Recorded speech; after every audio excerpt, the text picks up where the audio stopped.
Hello, everyone. Good afternoon or good morning if you happen to be on the West Coast. And welcome to today's event entitled Cloud ERP for Mid-Sized Companies, hosted by Alumity. My name is Rihanna Thompson, and I will be your moderator for today. And we just have a few housekeeping items to take care of right before today's presentation. This webinar is designed to be interactive between you and our presenters. So if you have any questions throughout the broadcast, feel free to type them out into the chat, and I will be happy to get to them as they come through. But in the interest of time, we will try to handle most of your questions at the end of our presentation during our Q&A session. And hopefully, we'll have time to get to everyone. These slides will advance automatically throughout the event, and you will receive a copy of today's presentation deck, along with instructions on where you can find the recording of today's presentation in a follow-up email. And now let's move on to our presenters for today. Today we have Andrew Howe, Director of SAP Business ByDesign from Alumity, and we have Ian Bottom, Account Executive of Alumity. With that being said, I will transfer everything over to Ian and we'll get started with today's presentation. Thank you, everyone. Perfect. Thank you, Rihanna, and thank you, everyone, for joining. My name is Ian Bottom. I'm an account executive at Alumity, specifically responsible for our Cloud ERP portfolio. The plan for today is to walk through a brief overview of Alumity, SAP's 3 Cloud ERP options, and then move into a high-level system demonstration. For a bit of background, Alumity is a SAP Platinum partner. We've been around since 2000, and we're one of the largest SAP-only system integrators in North America. We have over 200 happy customers, 400 consultants on projects.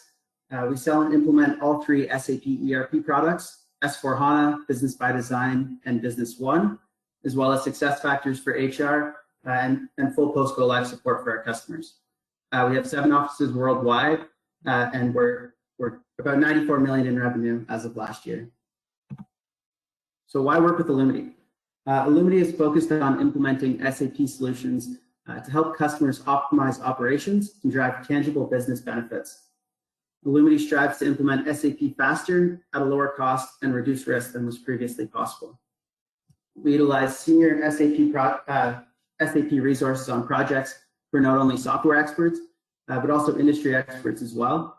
We focus on implementing with our Alumity proven process methodology, and we guarantee our work by putting our fees at risk.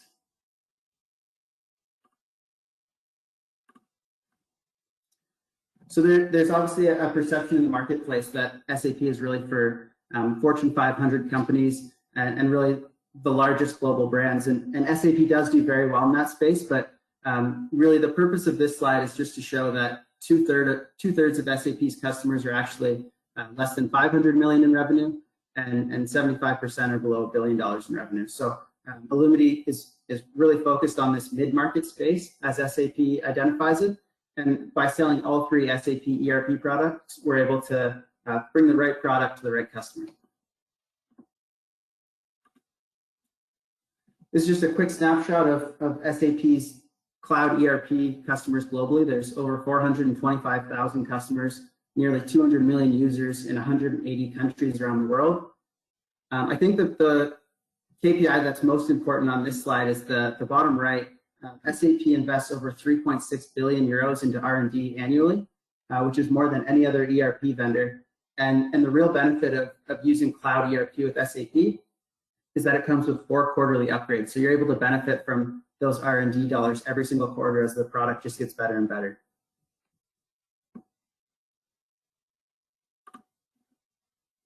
Some of the key drivers that are in the mid-market space with regards to ERP are rapid growth and global expansion, which is all possible on one single scalable platform with SAP Cloud ERP. It allows you to seamlessly onboard acquisitions. SAP ERP will keep you up to date on any regulatory changes or industry transformations. And it also can help you reduce complexity across your organization. There's a low TCO and a quick payback period with Cloud ERP because you are able to implement it much quicker than a traditional on-premise ERP application. Faster time to value, and as Andrew's going to show you in the demo soon, there's real-time analytics and visibility across every aspect of your organization, and you're able to slice and dice analytics and build a dashboard that is tailored to your business. As I mentioned a couple minutes ago, SAP covers a lot of different industries and covers every market segment with the various ERP products. You can see there's customers from 10 million in revenue all the way up to billions of dollars in annual revenue across a ton of industries. So no matter how your company grows and changes over time, you can be assured that SAP can fill the needs of your business. SAP also has a value engineering team that analyzes KPIs before and after implementing SAP ERP, and they can help you build a business case based on the average benefits that a customer sees across all areas of your business. So just some KPIs that I'll point out. Customers on average improve revenue growth by 14%, reduce revenue leakage by 10 to 30%, 30% lower inventory, and 70% faster to close the books. So if you guys are looking at implementing ERP at some point over the next year or two, definitely reach out and we can put you in touch with the SAP Value Engineering team and put together a business case to help present to your management. SAP's cloud ERPs are built on a single code base from the ground up by SAP, which allows for real integration across all modules of the system. Comes out of the box with everything you need to run your business, which reduces total cost of ownership, IT complexity, and really offers a ton of value to your business. This slide just goes a little bit deeper into the modules that are included. Finance, procurement, project management, warehouse and logistics, and these products are modular. So if you want to just start with finance and then add in additional scope later, you can absolutely do that. There's embedded best practices, which I'll explain in a minute. It's an extremely insightful solution built for growth and continually evolving and just getting better and better. So you're able to future-proof your software investment by implementing SAP. SAP comes with over 36 best practice business scenarios out of the box. This slide just outlines a few of them. And the way that Alumity implements Cloud ERP is to present your team with the best practice business scenarios and help you to implement them out of the box standard as much as possible. We find that this typically covers about 80 to 90% of a company's business processes. And then the other 10 to 20% is where we customize the solution to meet your exact needs. So as I mentioned, SAP has 3 cloud ERP products available, S/4HANA Cloud, Business ByDesign, and Business One. I'm going to pass it over to Andrew for an overview demonstration of Business ByDesign.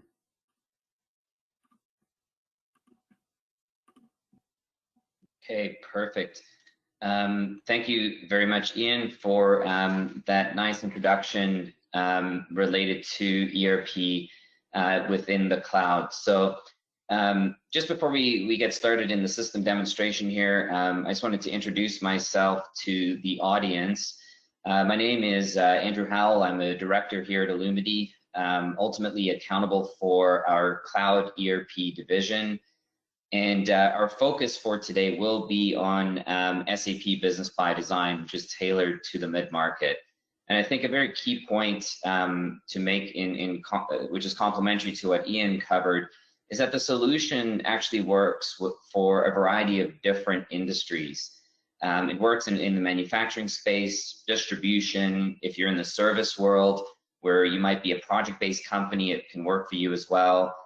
We have field service as well. And then, of course, Alumity, we have a mining template that we've built across, a few of these different platforms that we go to market with. And we, of course, have a speciality in the engineer to order space, which is basically custom based manufacturing or even make to order type scenarios when we talk about manufacturing there. So I've been in the SAP space for a little over 12 years, likewise at Alumity for that same duration. I've implemented all of these products, in a consulting capacity, and now I'm ultimately accountable for the delivery of our SAP Business ByDesign solution, which is what we'll introduce to the audience today.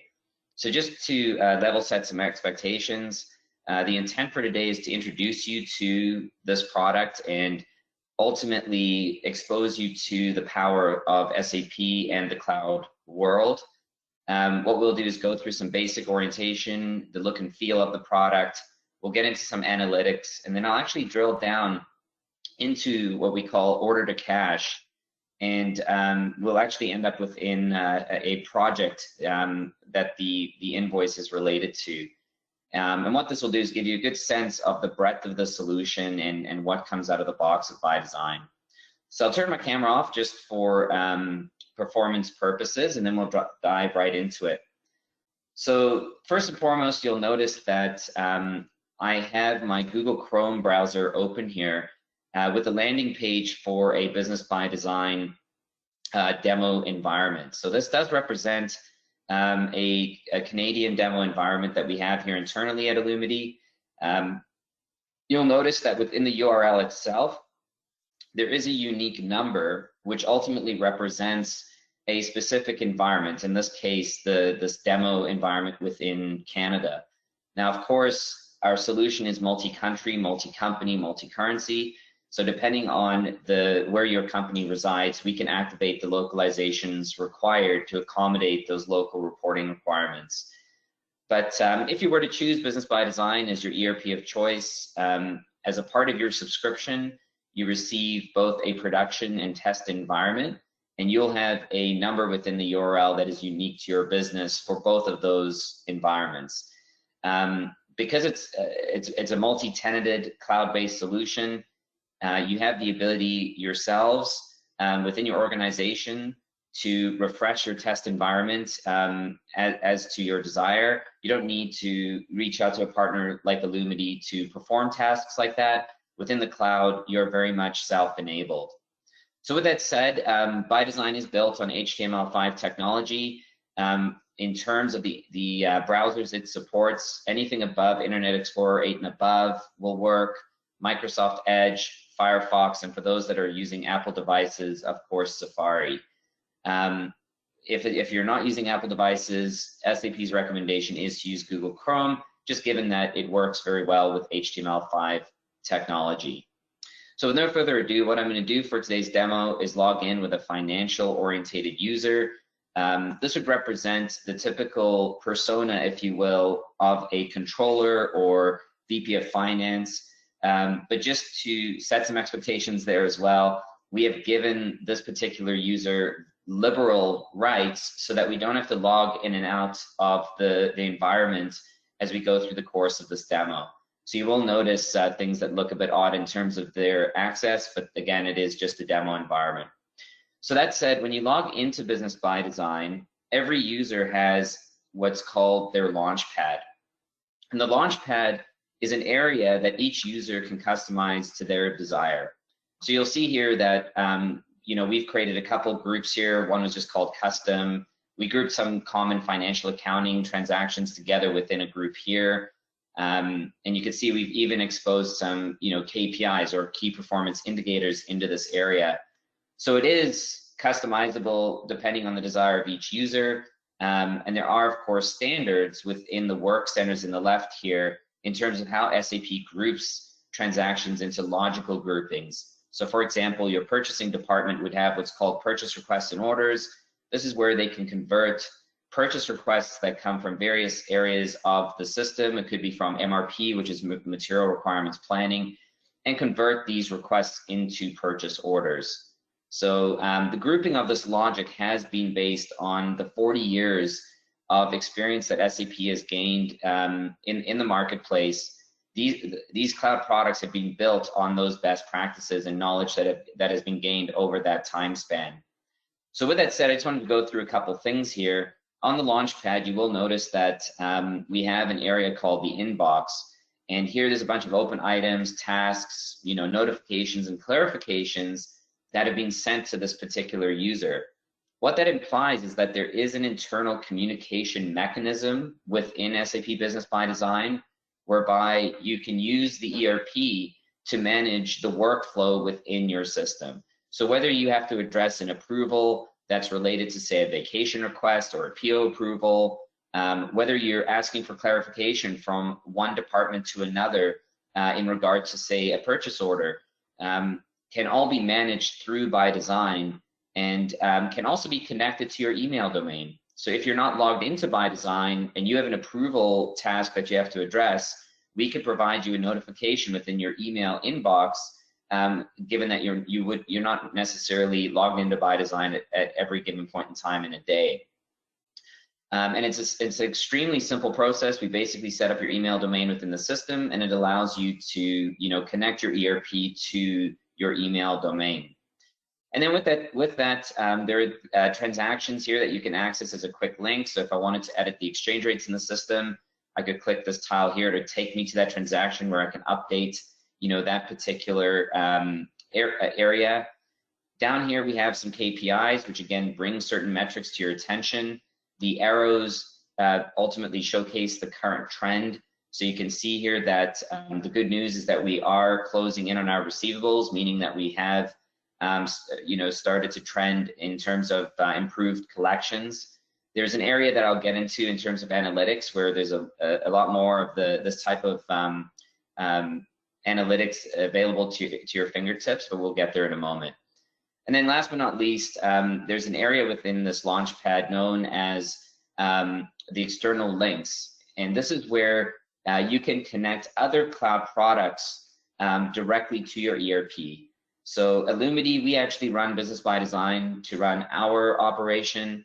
And these are just some of the examples of the software that we use to complement our overall day-to-day operations. So you can see that we use SharePoint, for example, to manage our documents. And we use SuccessFactors, which Ian alluded to earlier, to manage our HR components of the business. Things like performance and goals, recruiting, onboarding. We use SuccessFactors to manage that. So just to demonstrate the ease of use and how you can customize this area, you simply go into what's known as personalization. And from here, it is super, super intuitive and easy.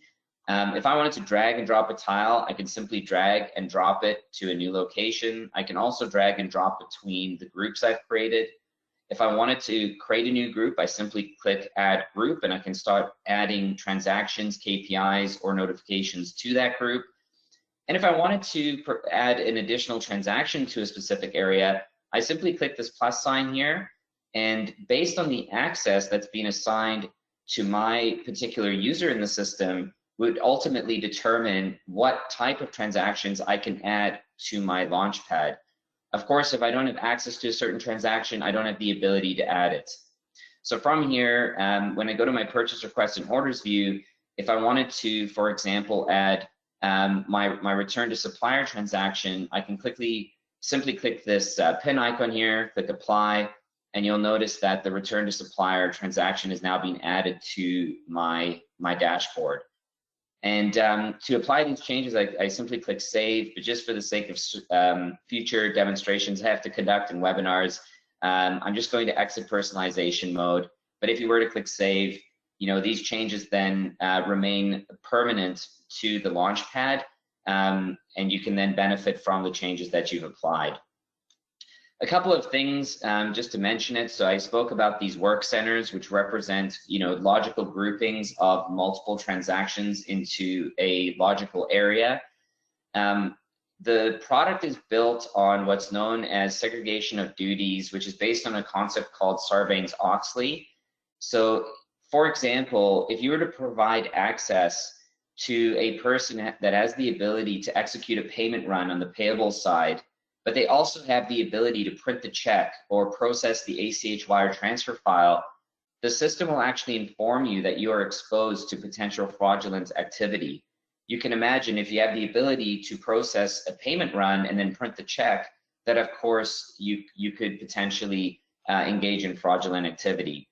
So the system ultimately advises you as to where you are exposed in those areas based on the Sarbanes-Oxley concept, but it is just an information type recommendation. As we know, different organizations, depending on size and complexity, might have individuals wearing multiple hats. what's important within the ERP is that it allows you to potentially violate those principles, but bring to your attention where you are potentially exposed in that regard. So I just wanted to mention that when you're looking at the work centers on the right and the access here, this particular user will be in violation 10 times over. With that said, a couple other things. So I'll close the work centers here. What we have within Business ByDesign is a built-in help center.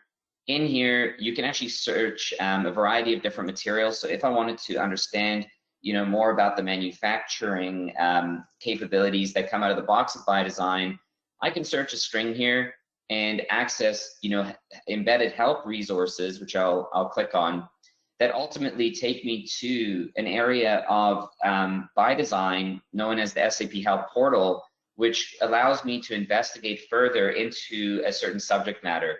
So if I wanted to look into, for example, quality assurance or production, you'll notice on the side here, there are, a hierarchy within the menu where I can, investigate further into those topics.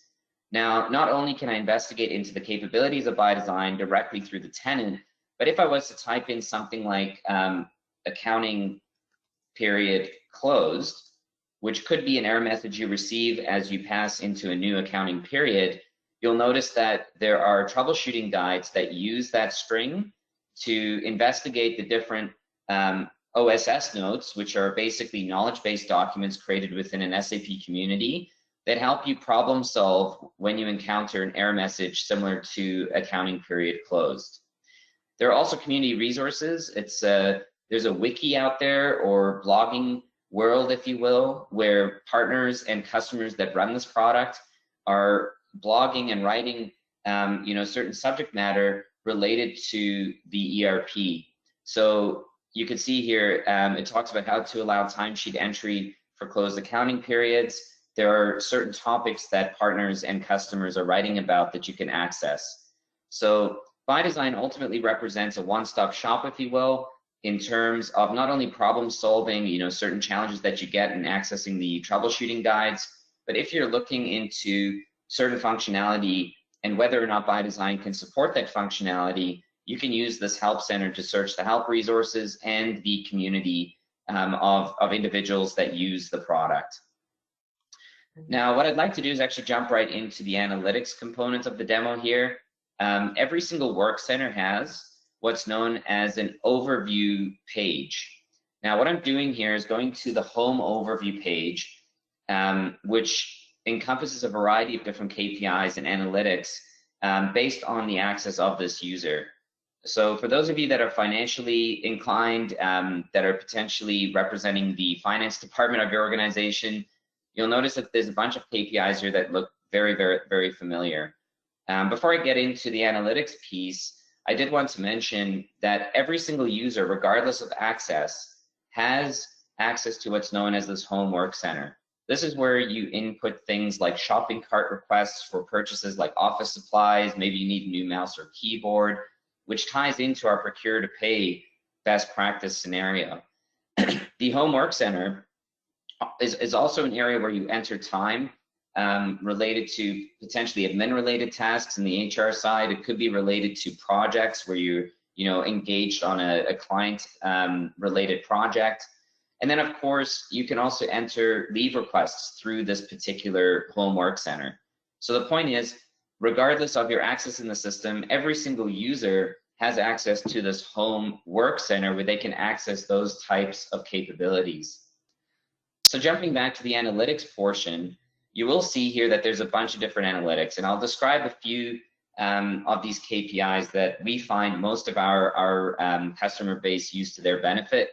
And then what I'll do is I'll actually dive into the customer receivables aging dashboard and show you the power of analytics and how you can get into underlying transactions. So first and foremost, you'll notice we have this Maverick spend KPI. For those of you that are familiar with the movie Top Gun, we all know who Maverick is. This ultimately represents spend that is being processed through the accounting department where there was no reference to a PO. So ultimately, this represents where you haven't negotiated certain spend with your suppliers and the accounting department has processed an invoice without reference to a PO. Now, what this could represent are scenarios where you have not engaged with that particular supplier with a purchase order, but it could also represent scenarios where your accounting department is not using their purchase order as a reference in the three-way match principle within accounting to process that invoice and control spend. So that's what that particular KPI represents. When I scroll down further, you'll see that we have these aging KPIs. If I hover my mouse on any one of the different buckets in the pie chart, you'll see the value. So in this case, we have 1.4 million in outstanding payables that are over 120 days overdue. And then likewise, we have a complementary KPI on the receivable side. So we have a little over 500,000 that are in the 120-day plus bucket. So again, just brings it to our attention here, and you'll notice that my mouse implies that I can actually drill down into this KPI and seek further information. Before I do that, just a few other reports that we find are very useful to our customers, and just keep in mind that there are many of these reports. We've just simplified it for the purpose of this demo. But here we have vendor price reliability. And in that Maverick spend example that I gave there, this particular KPI brings to your attention where there is a deviation between the price that was processed on the invoice versus what was negotiated on the purchase order. So you'll see here that, you know, this 8-inch PVC pipe was negotiated on the purchase order at $24 Canadian per foot. But when the invoice was processed, we actually processed it at $30 a square foot, thus recording a deviation of $6 a foot. So what this report brings to your attention is where there is an issue between what we're negotiating with these customers, or vendors I should say, and what's actually being processed from an accounting perspective. And then a second report, which is equally important, this particular report talks about the vendor delivery reliability. And here you could see that, you know, we've identified this line item where it came in 50 days late compared to the date that was agreed to within the purchase order. So you can see here that our scheduled delivery date, I believe that is May 6th, actually came in on June 25th. So here you could see that this particular supplier, you know, actually delivered their goods well in excess of what we agreed to on the purchase order. Now, one thing to point out is that a lot of these color coding areas here is completely customizable. It could represent a backlight color like this. You could create an arrow to show a direction. You could use traffic lights as well, but in our case, we've just used a certain color coding logic to bring certain thresholds to our attention. And again, is completely customizable to your desire. But what I'd like to do here is let's dive into the customer receivables KPI. And you'll notice in that previous screen that a lot of those KPIs had a certain color coding associated to the value. That color coding is based on the thresholds and the values that we actually input as a part of the implementation project. So here you could see within our KPI that our target is to keep our receivables below 350,000. The KPI turns yellow and we receive a warning once we hit the $300,000 mark. So ultimately, when it turns yellow, we know that we're close to exceeding our target and thus not complying to our corporate objectives. When our receivables go beyond 500,000, that's when we get alerted, and the KPI ultimately tells us that we are now in violation of our corporate objectives and by a certain threshold that we've set up as a part of this particular KPI. Now, there's a use case with this particular KPI in that your collections department can use it as a mechanism to determine what to collect first. So if you look at this particular KPI, you can see the values on the right-hand side here, that the majority of our receivables are in the 120-day plus bucket. And then there are some other receivables within 91 to 120 and so on. What they can do from this KPI, you can actually change the view into what's known as a contextual report and look at what makes up that 120-day bucket. So you can see here that these are the 3 customers that are considered delinquent within that 120 plus day bucket. And you could see by customer the balance that each of those customers holds. So from a collections perspective, in terms of using this KPI, I know that my priority needs to be with this customer DuPont and Phil's, because they are making up the majority of the balance within this 120-day bucket, and that's who I would target first from a collections perspective, because it will help me get closer to the targets that the organization has set for me within this particular KPI that I need to achieve. Now, you can see here that there's a bunch of different contextual reports. These reports can also be customized. So if you wanted to see, instead of the information at a customer level and wanted to see the specific invoices that were outstanding, you could do that within the KPI itself. Now, the word of advice from Illumity is that KPIs need to bring certain information to your attention, and you want to keep it fairly high level and drill down into the detail that when you go into the detailed reports. You don't want to inundate your KPIs with too much detailed level information. It needs to tell you how you're tracking towards a metric and give you high level information so that you can then make informed decisions. And what I mean by that is, in order to see the detail related to these receivables, you can actually slice and dice this data in a custom format, which I'll show in a moment, but you can also save it so that you can access more detailed level information by drilling down further into this KPI. So what I'll do here is I'll just go back to the underlining KPI, and you'll notice here that there's this Analyze Data button. From here, I can actually go into the underlining report that is driving the KPI and what, in terms of the information that it's bringing to my attention. From here, you'll notice I can change the report into a variety of different displays that come out of the box. I can use, vertical and horizontal bar charts. I can use scatter plots, you name it. But what I want to showcase here is how we can slice and dice this data to our desire. So what I'm going to do is just change the report into the table view only, because I want to add more information into this report. Again, you'll notice this is very high level. It's not even at the customer level, it's just at the aging bucket level. On the selection side, I can change the size of my bucket. So if I wanted to see, 1 to 45 days, 45 to 90, I simply change the bucket allocations here. The cutoff date, I can actually look at my receivables as of a month ago. So if I put in, for example, October 10th, I would see what my receivables look like as of October 10th. So that's what that cutoff date looks like, or what it represents, sorry. When I change to the view represents the rows and columns of the report. So what I'd like to do is add some further information. Now, given that we're looking at customer receivables aging, the data that you can add into this report is, of course, based on the different fields associated to a customer invoice or accounts receivable invoice. So I simply just want to add a few things. You can see I can add due date, the external reference, which could potentially represent the payable invoice from that the client processed. It could be the PO of the client. But what I want to do here is expose the business partner, which is my customer, and the invoice ID. I can, of course, add due date, but I just want to keep it simple for the sake of this demo. You'll notice that the data is a bit messy still, and it's because I have my key figures, the buckets, at the row level.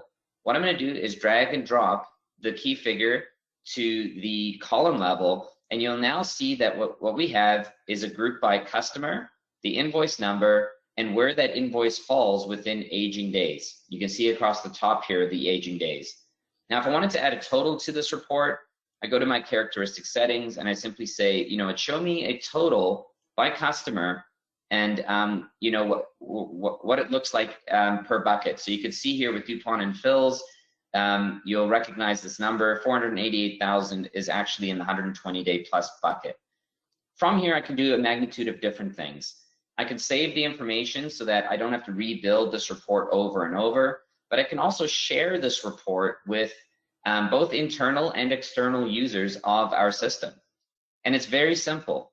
So what I can do here is send this report in the form of an email where it is included as an attachment, which means it will literally be an Excel attachment that the receiving user receives, or it could be a link for a receiving user to actually access this report in ByDesign. So the email in this format provides a link, the user clicks the link, And assuming that they have the appropriate access, they can actually access this formatted report that you've built. You can also download the report into a variety of different formats. What's very interesting is the data source in CSV. So if you were to create a report that you needed in CSV format and you didn't want to have to come into your ERP to get that report, on a regular basis, you can actually refresh it directly from Excel in CSV format so that you get a refreshed version of that report when you refresh the data.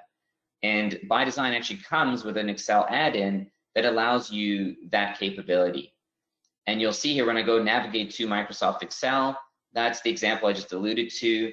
It would open up Excel and you would have this add-in where all the capabilities you've seen here in terms of adding fields at the row level, adding your moving data to the columns, adding different metrics into the report, all of that can be achieved through Excel directly.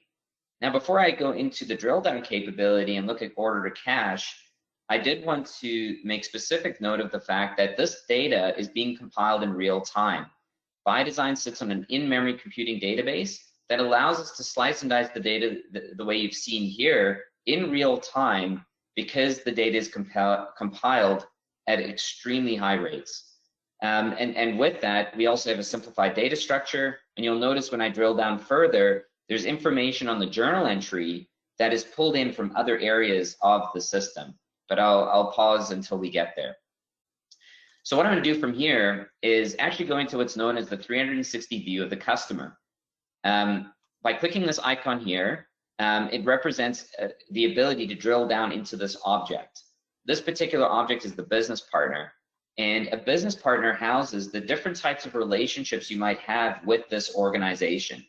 So I wanted to point out here that this organization is both a customer, which is an account, and a supplier, which is a vendor. And we have the ability within SAP to activate the concept of netting, which allows you to net the receivables with payables and either disperse the funds that you owe that organization or receive the delta that they owe you. But the point is that you can treat them as both a customer and vendor under what's known as the business partner object. Now, when I go into the account master data, this represents the 360 view of this customer. And you'll notice that there are a variety of different tabs here at the top of this customer's record. On the general tab, it's general information as implied. You can see the address of the customer, the contacts of who resides at this customer. In this case, it's a purchasing manager, the legal form, the ABC classification, the industry they fall in, and then of course the different sales organizations that can sell to this customer. As I alluded to earlier, Business ByDesign is a multi-company, multi-currency solution, multi-country, implying that each company will have its own sales organization. It might have a centralized sales organization, but if you have more than one organization within the environment, you can actually have a common master data record for your customer and determine through the assignment of the sales organization which companies can do business with that particular customer. So it's very robust from that perspective, and it can also be set up in a very simplistic format where you do maintain, unique master data records per company code or legal entity, I should say. And then there are some embedded reports. You can see the sales order volume history with this particular customer. As you can tell, it's a popular customer record that we use within our demos. And then there are other contextual reports you can click here. And if you were to click on this report, it will take the master data record code at the top here for Silver Star so that you only see the data related to this customer. But what I want to get into here is when I go to the sales side of the 360 view, this expresses the robustness of ByDesign from an order to cash perspective. You can see here that you're seeing elements within marketing and within CRM. So on the CRM side, you can see that we have a variety of different leads created with this account. The leads were converted into certain opportunities which were won, and you can track that within our system. You can see the quotes that we've processed to this customer, the orders that have been converted potentially from a quote with the customer, any contracts you've negotiated with them, and then of course any returns that they've processed. Further to that, the marketing side of our solution, you can actually look at the target groups that this customer was incorporated in, and the campaigns, the marketing campaigns that we've run where this particular customer was included within that campaign as a potential target. Okay, so this is the 360 view showcasing the sales side. If I go to service, we have a field service element of our solution. Here you could see the registered products are ultimately serialized products within our solution. It's known as a registered product. A registered product can be associated to a warranty, and then you service that particular product that you've sold to the customer. But there's full traceability within this area to track the history pertaining to the serial number that you've potentially sold to your clients. Here you can see all the service requests that have come in for this particular customer, the service orders which have been converted from a service request into an order, and then potentially any returns related to service where maybe you had to undergo some form of maintenance on the product that you've sold to them. Now, last but not least is the financial side. I spoke about the product being multi-company. You can see here on the right-hand side, we have two different company codes or legal entities where this particular centralized customer master data record has different balances for each of these companies. Now, if you had a decentralized finance team, I know the question's looming there. You can, of course, segregate the security of your finance team related to company 1000 from the security of your finance team that maybe serves company 2000. At minimum, you can set up security at the company code level. Within this view, you could see all of the different invoices. I just have this showing all invoices, and then the open items related to this particular customer. In here, what I'd like to do, I just have to copy and paste an invoice that I want to reference. When I input the a specific invoice number, it searches for the invoice, and any blue hyperlink I can then use as a drill down to that particular object. So what I'm doing here is opening up an invoice. This happens to be related to some services that we sold to the customer. Of course, if you sold a product, you would see the product ID here. There are two pieces I wanted to showcase. One is a preview of the layout. So this is the layout that you would send to your customer for these particular services. These layouts come pre-delivered, so your purchase order, the invoice, anything that you need to facilitate an end-to-end process comes out of the box with our product. And you can see here, if you adopt standard, you simply add the logo. It took me all of 3 minutes before this webinar to add Illumity's logo here. And it now is adopted across all the different forms throughout the system. We can, of course, customize them. We usually do include a budget to make minor adjustments to the forms, but these all come out of the box with our solution.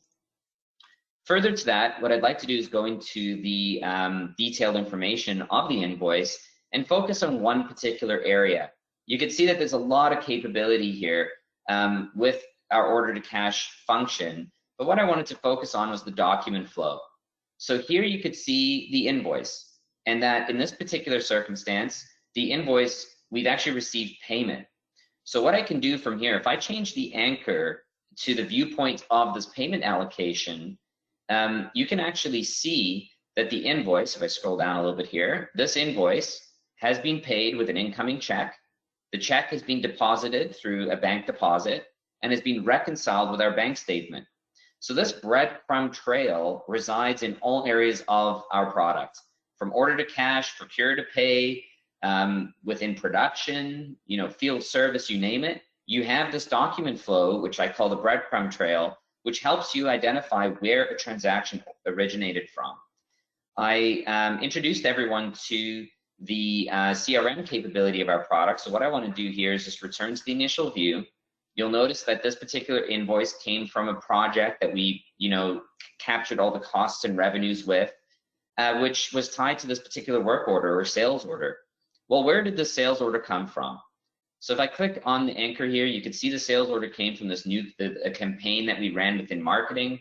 But what I want to do here is just change to the lead view, because obviously multiple leads may have transpired from that campaign. You can see that the sales order originated from a sales quote that we generated from an opportunity, and an opportunity that transpired from a lead that we actually generated from a certain campaign that we ran within marketing. So you can see that within this breadcrumb trail, not only can you see the invoice and where it's being paid upstream, but you can also see downstream as to where it was generated from. And this resides throughout the entire best practice scenarios that Ian had walked through in one of the slides. Now from here, you'll notice a couple things. Anything with a PDF symbol represents the form that was sent associated to this document. But we also have here a file that looks like a file is being put into a folder. This symbol represents a journal entry. So I can click on that symbol and it'll take me into the underlining journal entry associated to that invoice. So here you could see that the invoice in this circumstance, we had deferred revenue. Again, I'm not going to get into the detail of that, but it implies that we can control revenue recognition within our solution. But more importantly, in a multi-company, multi-currency, multi-country product, you have to be able to adhere to a multiple sets of books or ledger concept, meaning that I have to be able to adhere to local GAAP accounting principles as well as international financial reporting standards, so IFRS. What ByDesign comes pre-delivered with is that if you are a multi-country, multi-company organization, we have the ability to accommodate a multi-accounting principle set of books. So for every transaction that occurs within Canadian GAAP, we'll also have a corresponding IFRS journal entry. And the logic around how those postings occur is unique to each accounting principle. And that is something that comes as a best practice out of our product. You'll notice here that we have both a company and a transaction currency. This happens to be a local currency transaction in that it only represents Canadian dollars.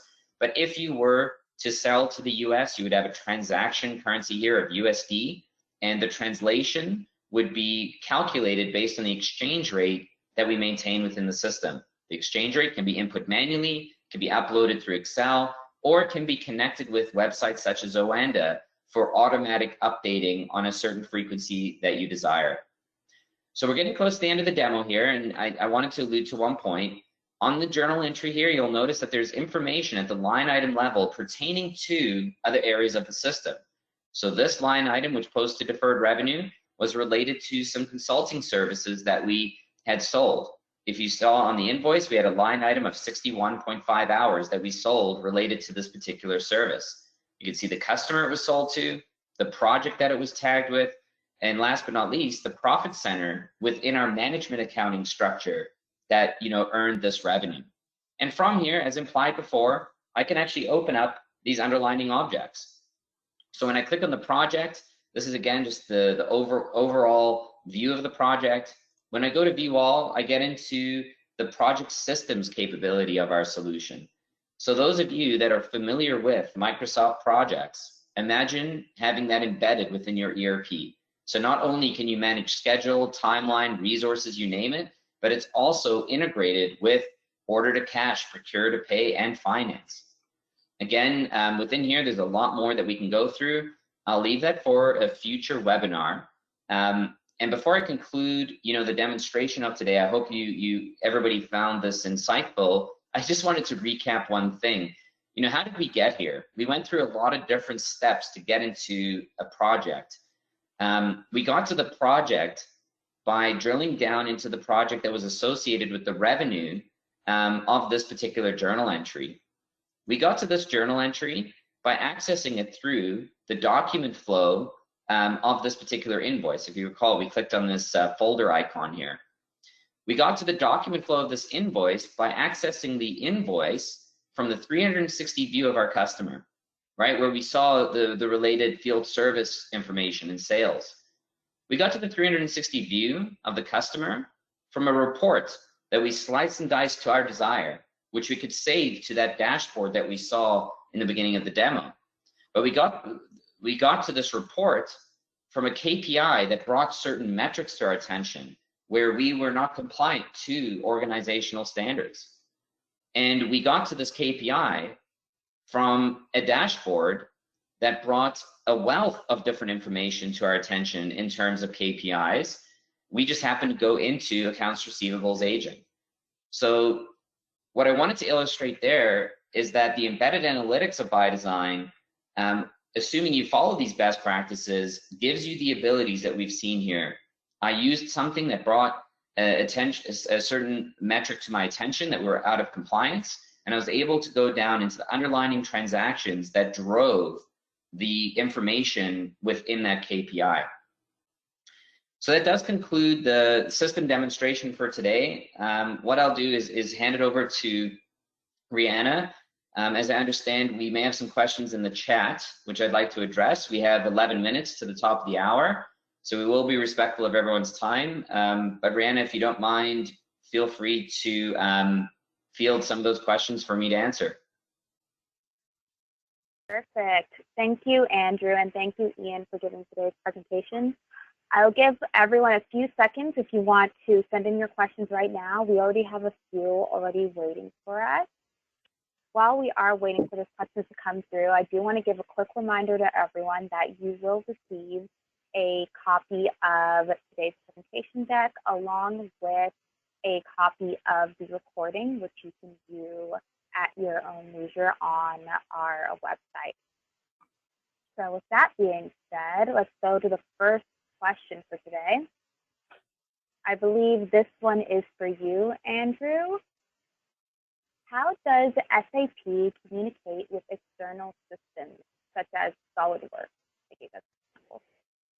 Sure. Yeah, so ByDesign is a very open source, if you want to call it that, system, not in a sense of being able to manipulate the source code that drives all the functionality we saw today, but in a sense of the open APIs that are leveraged through REST and SOAP services to communicate with those external systems. So it's an interesting question because SolidWorks in particular, Illumity, we've built IP associated with integrating SolidWorks as a PLM solution, so a product lifecycle management solution. There are a lot of pre-built integrations as well, specifically with SAP products, but there are things like Expensify and whatnot that we can integrate with as well, wherein we, use APIs to send information in the form of expense and travel-related expenses within the system, and then we reimburse it through our procure-to-pay scenario for those employees or even contractors. Awesome, thank you, Andrew. This next question, Ian, I think you can fill this one. When it comes to SAP, is it licensed by module? Yeah, that's a good question. Something we get a lot because a lot of our competitors are licensed by module.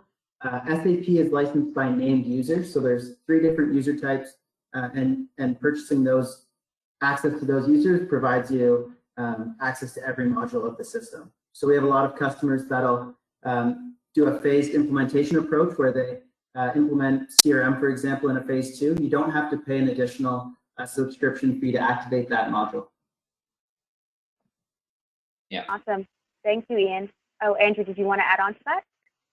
No, I think Ian hit the nail on the head there. I think when you activate any new capability, there is the one-time fee with Illumity to activate whatever that is, whether it's CRM or procure to pay, whatever it is that you're looking to activate.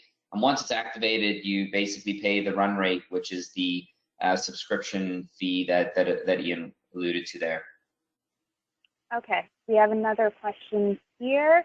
So one of our participants, their organization is a multi-company organization in both Canada and the US.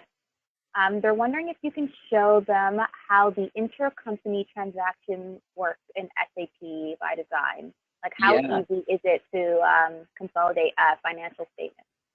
Yeah, so I'm not prepared to show it today, obviously. I need to make sure the transactions are ready to show it in action, but I'll speak to it. It depends on the scenario as well there, right? So we have some basic financial consolidation with intercompany included, of course. If, for example, you create an invoice from company A to company B, the invoice from company B side is automatically created by the system. And the way that this is facilitated is through the setup of the org structure. So in the org structure, company A will be set up as a company, company B will be also set up as a company. When you activate those companies in the system, it creates what's called a business partner, which you saw in a part of the demo there. So each company code has a business partner. And ultimately, that business partner is tied to the logic that drives those accounting entries. So when you post the receivable document from company A to B, the payable document in company B gets automatically created. So that's one scenario. Then we have scenarios that are embedded into logistics as well as sharing of resources. So a good example, actually, Alum, we're a services-based company, obviously. We are registered in both Canada and the US, and we often have Canadian employees or US employees working on projects related to the company in the other country.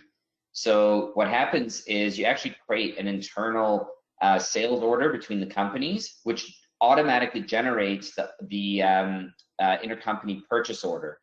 And then there's transfer pricing between those two companies that we set up in the logic of the system, that ultimately when you incur time of resources on a project of another company that they're not employed under, it then drives the automatic processing of the invoices to transfer those costs and whatnot. Now, there's a lot of detail to this, but when those invoices are processed, it actually gets tagged from a management accounting perspective with an intercompany profit center cost center. So what you can do in theory when you run your financial statements is you can remove all of the intercompany cost center profit centers, and it'll give you a true depiction of the performance of the organization as a whole. Now, the other thing that we do is if you have company A and company B, from a consolidation perspective, you actually create a consolidating company above the two. And that's where you actually process all of your elimination entries. And when you do it at that level, you run all three companies, and that again gives you your group balance sheet, the group P&L. But I can have, if you are interested, feel free to reach out to the team, and we'll most certainly be happy to entertain a demonstration with one of our solution architects on the finance side to show that all in action. I just want to conclude with saying that there are multiple scenarios. I just gave two there.